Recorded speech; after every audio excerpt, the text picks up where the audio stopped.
जम्मू विश्वविद्यालय 5 सितंबर को अपना स्थापना दिवस मनाने जा रहा है, जिसमें एलजी मनोज सिन्हा मुख्य अतिथि होंगे। जम्मू में आज एक संवाददाता सम्मेलन को संबोधित करते हुए वीसी जम्मू विश्वविद्यालय उमेश राय ने कहा कि संयोग से जम्मू विश्वविद्यालय का स्थापना दिवस शिक्षक दिवस की तारीख को पड़ता है और उनके स्थापना दिवस के निशान के रूप में वो उस दिन अपने प्रोफेसर्स और अन्य कर्मचारियों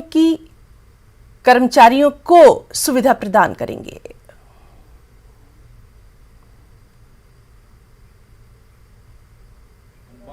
शिक्षक दिवस है और उसी दिन हमारा